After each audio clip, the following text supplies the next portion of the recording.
Hello. This is Elizabeth Griffin, the Black Romance Writer, and welcome back to my channel. Right now, I am in the kitchen of my brother's house, and I am making porridge for my father. He is 96 years old, and he is currently on hospice. However, he is doing extremely well.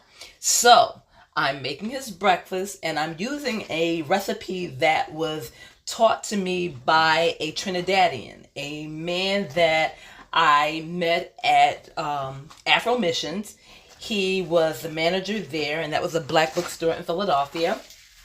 And he was one of the first people to accept my first manuscript, or my first book, Naira. He accepted it in a non-traditional format. It was Xerox copy of the book. It was 100 and, I don't know, maybe 40 pages. And it was bound by Staples, which is our stationery store in Philly. And he taught me that if you mix cornmeal and milk and cook it slowly, it will eventually thicken up and you could have a porridge. So I have adapted and changed the recipe in a sense. I've added butter, I've added creamer, sweetened creamer, I've added sugar. So this is going to be my father's breakfast. And as I said, I'm so thankful that he is doing well. God has been looking out for him, and he has been on hospice for 6 months.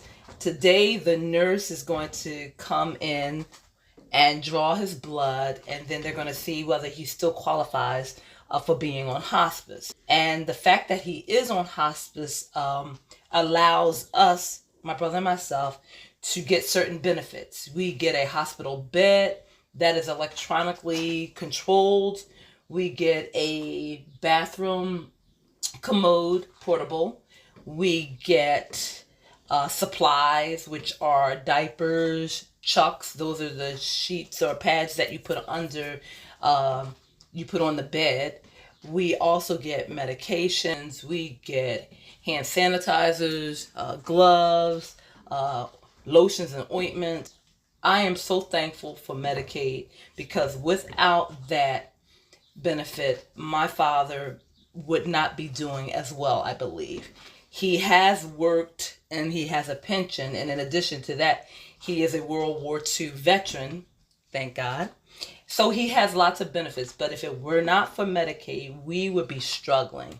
And so as I said, right now I am preparing his meal, and the nurse is going to come later to take his blood to see if he qualifies. And whether he qualifies or not to continue on hospice, we are still going to look after him. We're still going to offer him all the love that we can.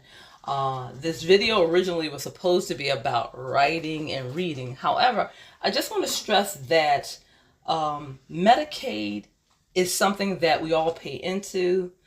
We get our taxes taken out of our paychecks for this. And it is a benefit, a safety net that we all are going to need at some time. The majority of people are going to need this benefit because someone in your family is going to get old and need care. Someone in your family is going to be young and need care. Someone may become pregnant and need medical attention. Someone may have a disease. There are so many people who need Medicare for so many reasons. And they are young, children. They are old, elderly, like my father. And they can also fall somewhere in between.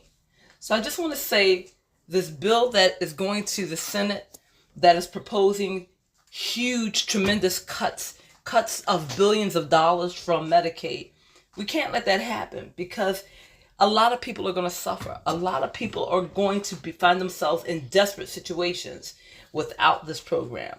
Not to mention, they're talking about cutting SNAP. And there are a lot of women and children who depend on SNAP. There are a lot of people in general who depend on SNAP. So please, please contact your senators. Let them know that this bill is not a beautiful bill. It is not a big, beautiful bill. It is a bill that is going to harm and hurt so many people on so many levels.